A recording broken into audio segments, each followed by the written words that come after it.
what is a pronoun? The word pronoun is made of two different roots, pro and noun. Okay, so pronoun simply means pro plus noun. Pro means in favor of. Noun means simply noun. So any word which is used in favor of noun or in place of noun is simply pronoun. Now, why do we use pronoun? When we have noun, why do we use pronoun? जब हमारे पास में noun है तो pronoun use करने की जरूरत क्या है? A pronoun is used to avoid repetition. You know, in grammar, in language, in every language, we always try to avoid repetition. बार बार एक शब्द ना आए इसलिए हम प्रोनाउन का यूज करते हैं. और प्रोनाउन होते क्या हैं? He, she, you, are, themselves, some, each, etc. ये सारे के सारे प्रोनाउन होते हैं. Let us see some examples. Now you see this sentence. Okay. Do you like Mohan? I don't like Mohan. Mohan is too pompous. We never speak like this.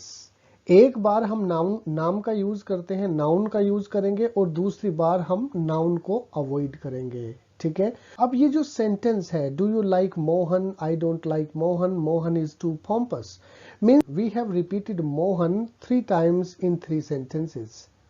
Okay, so due to this our language becomes monotonous.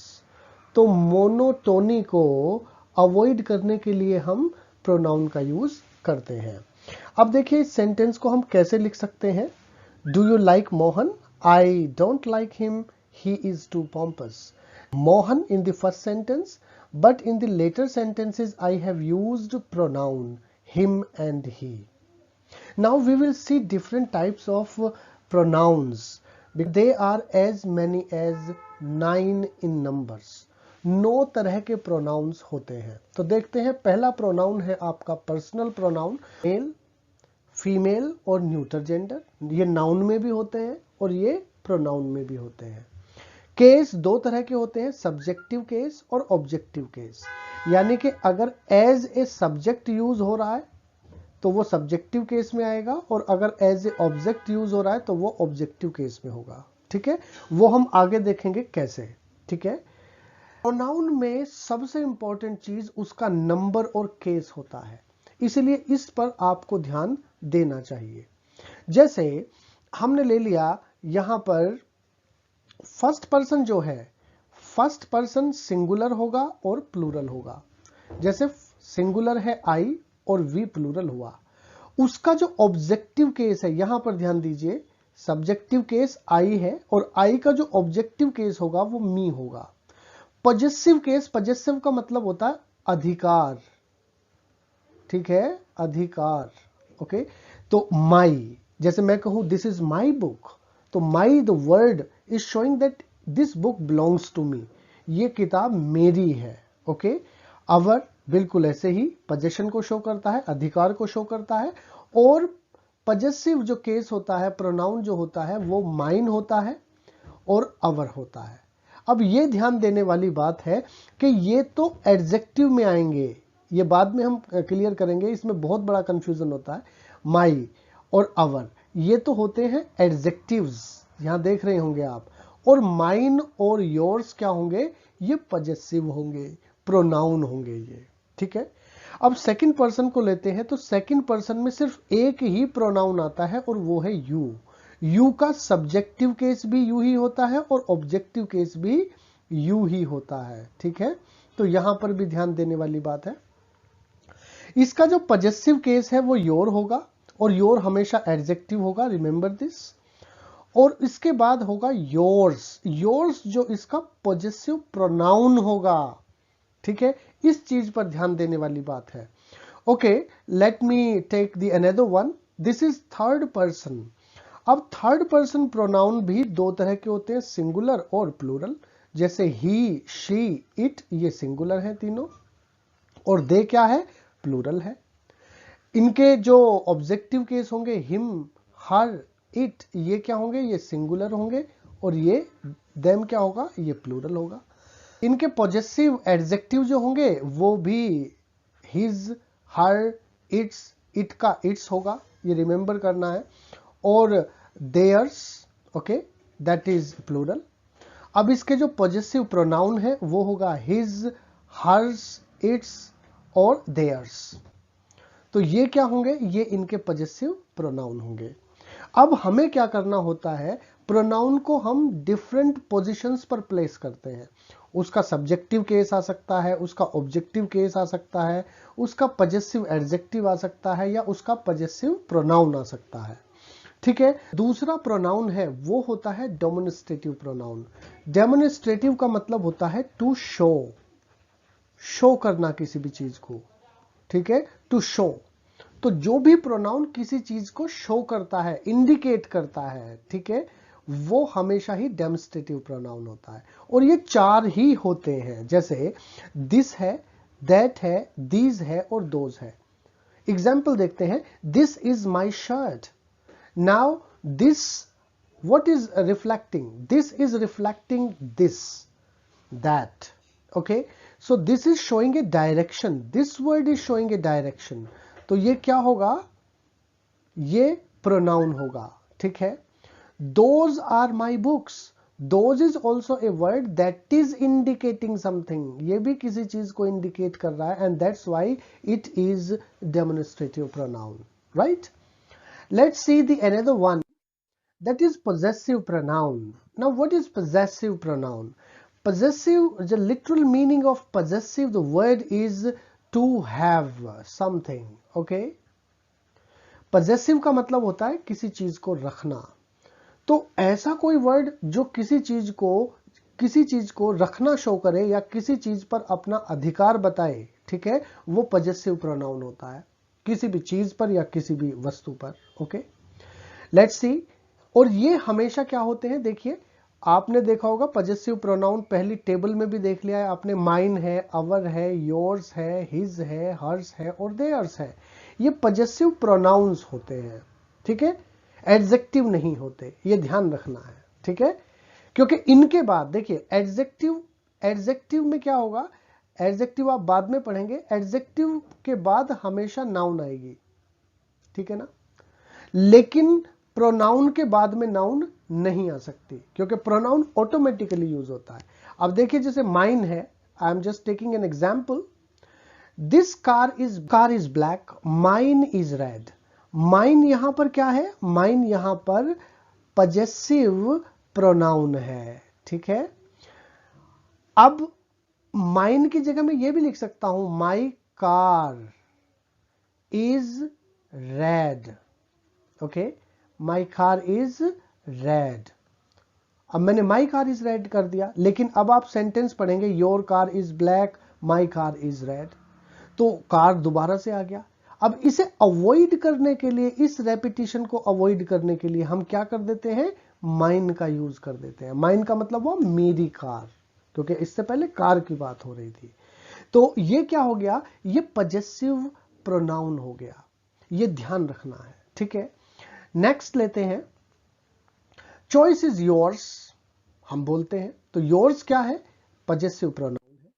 Adjectives वो होते हैं जो interrogate करते हैं। Interrogate means question, जिनसे हम questions पूछते हैं। ठीक है, the word for asking question such as what, where, whose, who, whose are called interrogative pronouns. And all these questions we ask with the help of these words. So these are interrogative pronouns.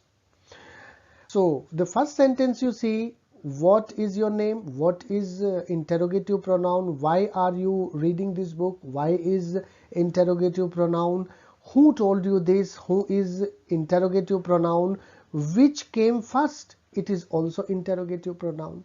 So all these are interrogative pronouns, remember, because with these we ask a question. Now let's take the another one, that is the another is reflexive pronoun. And reflexive simply means reflect back. Okay, it reflects back on the subject and these pronouns and in self. okay, and plural in selves, you know, okay. So ये reflect करते हैं, means they indicate something. For example, these pronouns are myself, yourself, himself, herself, itself, ourself, yourselves, and themselves. Means you have to add self and they will become reflexive pronoun. So let's see. He has availed himself a leave for today. He has resigned himself from the company. Now there is one thing in grammar, that few of the nouns, they are 6 or 7 in number, like avail, like enjoy, like absent, like resign, they always require a reflexive pronoun after it. And if you are not using, you are grammatically incorrect. अगर आपने ये sentence ऐसे लिखा, he has availed a leave for today, तो ये sentence grammatically incorrect होगा. क्यों? क्योंकि अवेल एक ऐसी वर्ब है जिसके बाद हमेशा रिफ्लेक्सिव प्रोनाउन आना चाहिए. अब ही है तो हिमसेल्फ आया, शी होता तो हरसेल्फ आता, यू होता तो योरसेल्फ आता, दे होता तो देमसेल्व्स आता. Likewise, this resign is also a verb which is reflexive in nature, which requires a reflective pronoun. So this sentence is right. अब रिफ्लेक्सिव प्रोनाउन का मतलब इंसिस्ट करना बिल्कुल नहीं होता. अगला जो प्रोनाउन आप पढ़ेंगे उसमें और इसमें अंतर है, जबकि दोनों में क्या होता है, दोनों में सेल्फ लगता है. Let us see the another one, we will recapitulate later on. So the next is emphatic pronoun. And emphatic simply means to emphasize. Whenever we just want to emphasize something, we use emphatic pronoun. Emphatic का मतलब होता है किसी भी चीज को emphasize करना, और ये बिल्कुल reflexive pronoun की तरह ही होते हैं. इनमें self ही आता है बाद में, ठीक है, but their function is different. Their function is to emphasize. For example, I did it myself. ये मैंने खुद किया. So you are just going to emphasize that this work is done by you. So you use myself. Likewise, the another sentence, have you seen it yourself? The word yourself is also highlighting that you have seen it. Okay. The another, he read that book himself. So himself is also emphasizing here. Now ourself is also, emphasizing here. So these are the words which emphasize. Okay. The another one is indefinite, and indefinite you understand, which is vague, or which is not definite, which is indefinite. So that's why we say indefinite pronoun. These are one. For example, I would like to highlight all of them here because it is important. Okay, this is one of or one. कोई पता नहीं कौन है one. Any, all, some, none, someone, somebody, any, another, anybody, anyone, anything, each, everybody, everyone, everything, few, many, nobody, several, either, neither, etc. All these are the pronouns which don't tell you the exact number. अब अगर कहें some people are laughing, कुछ लोग हंस रहे हैं, अब this is not exactly clear who are they. Okay, so that is indefinite pronoun. Everybody can solve this question. Now the word everybody is indefinite, proper number is not known. Each of the students, now the word each of is also not clarifying the exact number, so it is indefinite. Now none is right. None is also a word which is not clearly telling the number, exact number. So these all are indefinite pronouns. Okay. Now let's take the another one, reciprocal. And reciprocal, you understand, it is something like that. Reciprocal is something like that. Means The pronouns which point out any mutual understanding, any mutual action, ये mutual action को represent करते हैं और ये सिर्फ दो ही होते हैं, वन अनदर और each other. Now one another is used only for more than two, and each other is used only for two. For example, let's take the example, Vipin and Sanju are brothers. Both the brothers love each other. Now Vipin and Sanju, these are two, and each other यानी कि we have used each other. अब यहां one another हम use नहीं कर सकते क्योंकि दो के लिए किसका यूज करते हैं, ईच अदर, और वन अनदर का more than two. So it is very easy to understand, और ये सिर्फ दो ही होते हैं, रिमेंबर, वन अनदर और each other. Okay, the people should love one another. Now we are just talking about a large number of people, बहुत सारे लोगों की बात कर रहे हैं, तो वन अनदर आएगा, that is the right. Okay, now relative pronoun.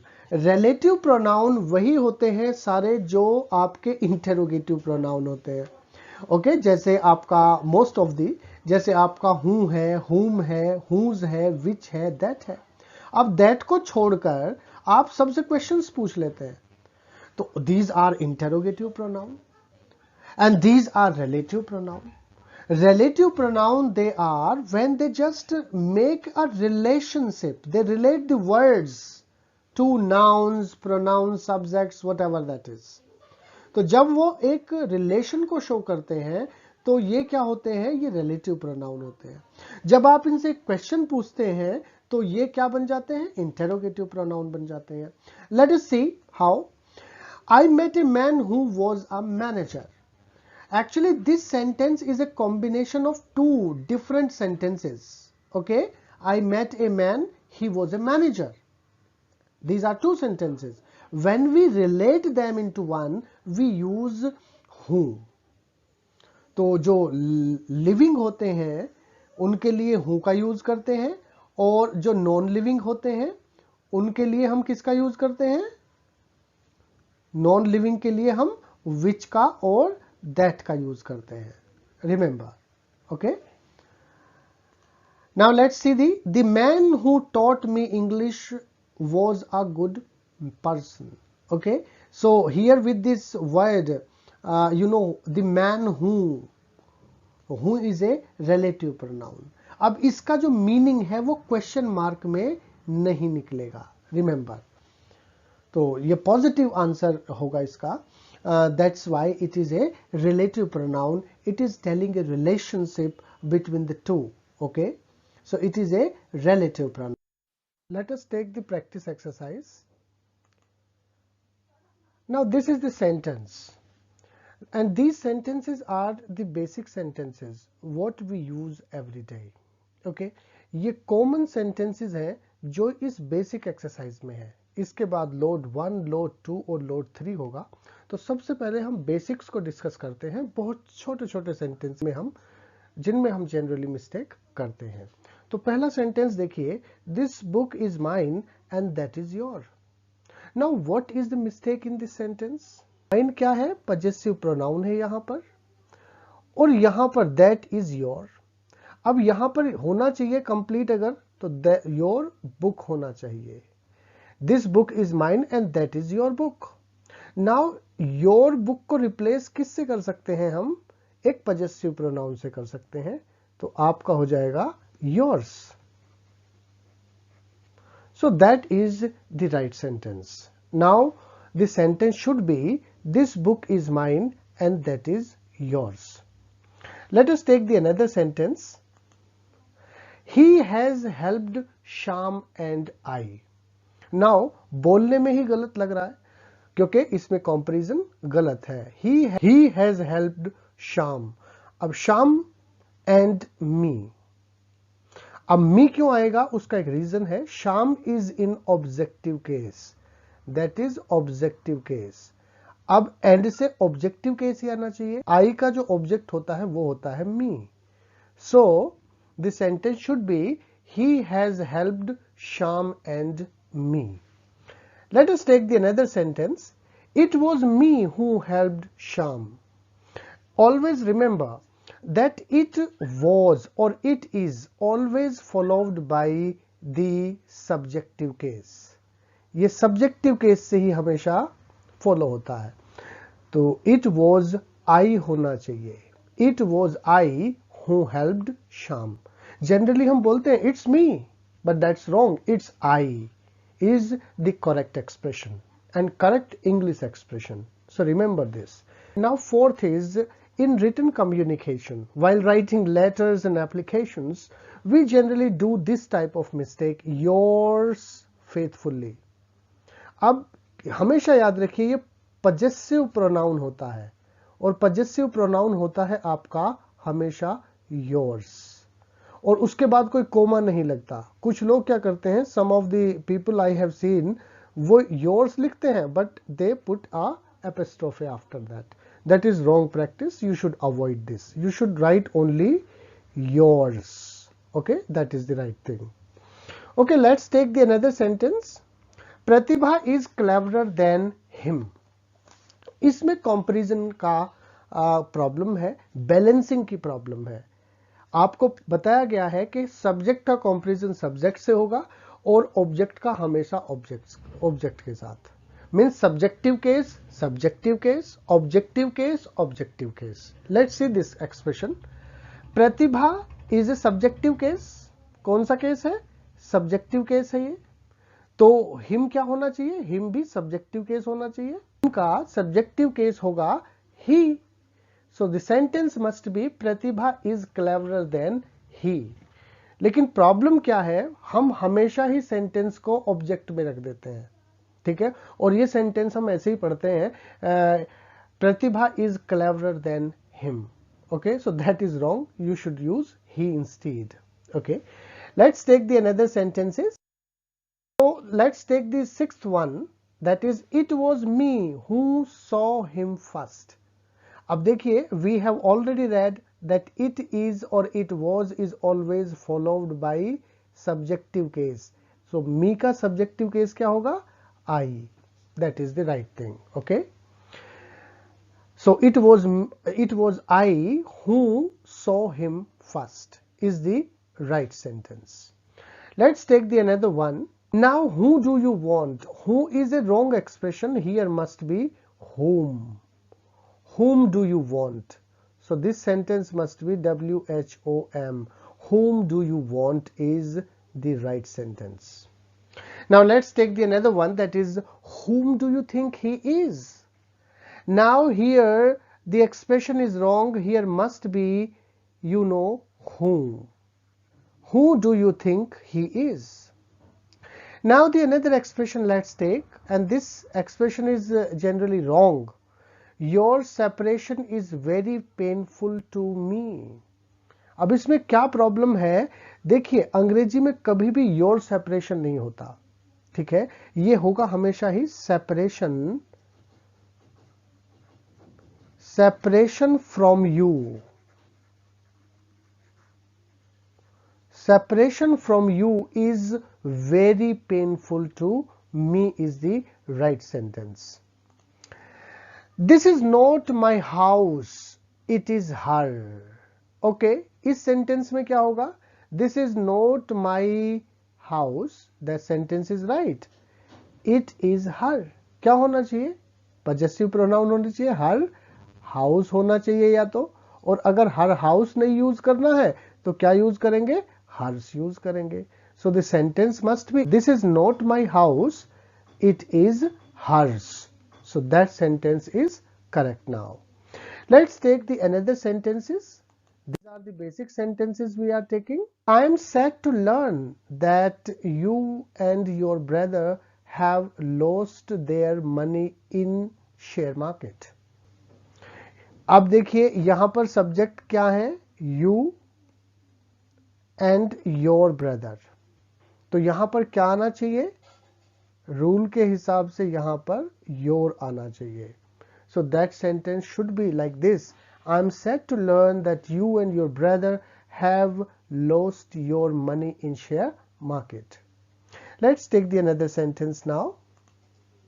It is difficult to say who is better of the two sisters. Now, what is the mistake in this sentence? Who is interrogative. कौन बेहतर है दोनों sister में. जब भी हम segregate करते हैं, अलग करते हैं, तो हमेशा ही हम विच का यूज करते हैं लिविंग के लिए भी. ठीक है. So this sentence must be which. कौन सा. Okay.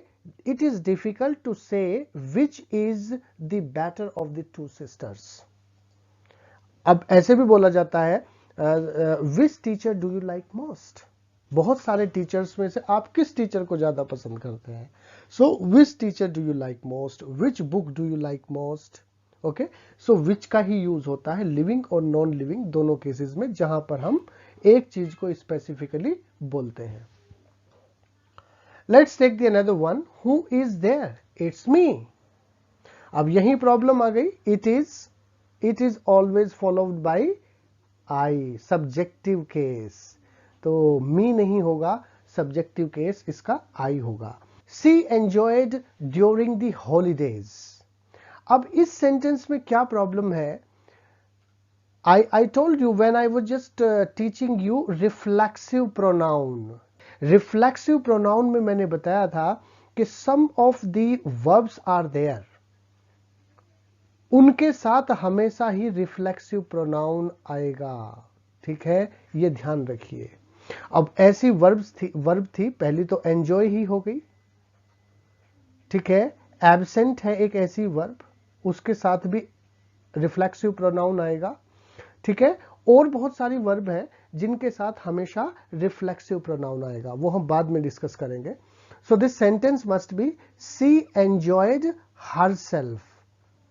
Okay. So this sentence must B she enjoyed herself during the holidays. अब हरसेल्फ क्यों आया? क्योंकि ये वर्ब आ गई. ठीक है. इसका मीनिंग नॉर्मल ही निकलेगा कि उसने अपनी छुट्टियों के दौरान एंजॉयमेंट किया. But you know, herself is must here, reflexive pronoun is must here. यहां ही होता तो यहां herself जरूर आता, they होता तो themselves आता, okay, you होता तो yourself आता. This is but natural. According to the pronoun, we use the reflexive pronoun.